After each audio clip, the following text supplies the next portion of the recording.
Okay, compound. It's Tuesday now. I'm giving you session 3. That's correct. So, session 3, we're going to skippity-doo back to what we did last week. So, on our session 3 last week, we did 100 push-ups. And we're going to do that 100 push-ups again this week. But we're going to try and better whatever we did last week. So we'll talk about that in a second. First thing that we're going to do to get this thing going, because it's flipping freezing, is get warmed up. So first thing for warm-up, we're going to start with 10 pass-throughs with anything.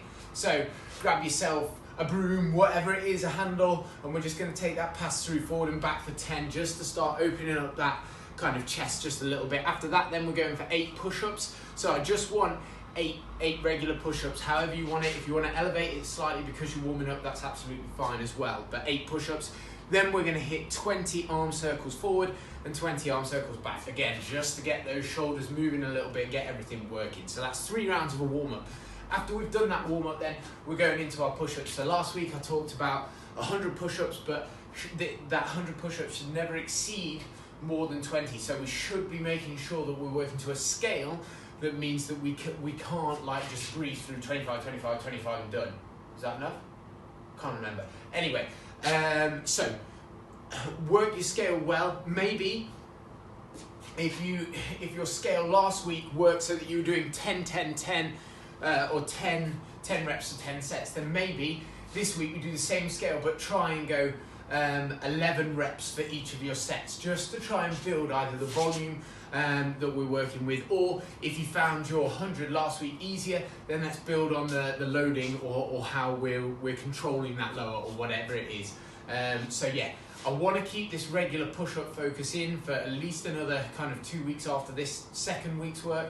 So yeah, let's hit that 100. I'm also going to say I want you to time this 100, because the plan is that next week when we do the 100, we're going to try and take whatever scales we've done and we're going to try and do it quicker. So we're going to decrease the rest times that we've had, okay? So that's our 100 push-ups first. After that then, it's just going to be a 3-setter. We're going to go back to that tabletop transition. So where we start in that tabletop position there and we move through and squeeze up, okay? So we're going to hit, I think we're going to hit 4 reps on that tabletop transition. And then I want you to hit 10 get-up, sit-ups. So that's 3 rounds of 4 tabletop transitions, so 2 each side, and then 10 get-up, sit-ups each side. So that get-up, sit-up, it's the start of a Turkish get-up. So from there, we're going to pop the weight up overhead, and then we're just going to go to the elbows. So squeeze up to the elbow and back down. Okay, so that's our get-up, sit-up. Then, after our get-up, sit-up, and that 3 rounds of accessory work, we're going to move into just a little bit of final accessory work, which is 3 rounds of 45-second pillar to plank scap-action. So again, last week I talked a lot about shoulder health, and we're still going to maintain a little bit of that focus when we're on that pressing day. So we're going to go 45 seconds on, 15 seconds off, for 3 rounds of a pillar to plank with kind of scap action as well. Scap action.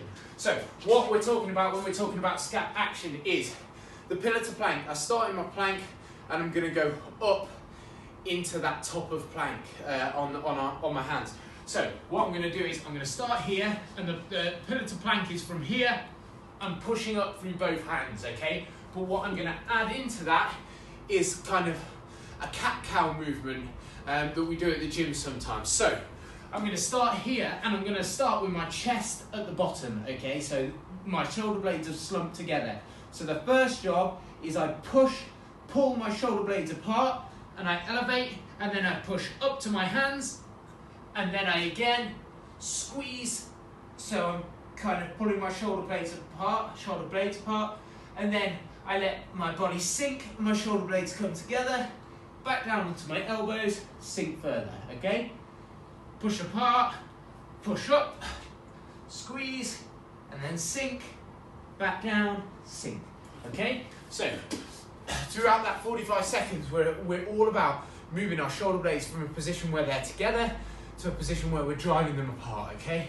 So, 3 rounds of that, 45 seconds of that pillar to plank movement with the scap action, and then a 15 seconds rest. That's going to be tough to finish off with. Take your time, make sure it looks really good. If you can't do it so that you're on your feet, do it so you're on your knees, okay? So when you're moving from that knee position. And that is session 3.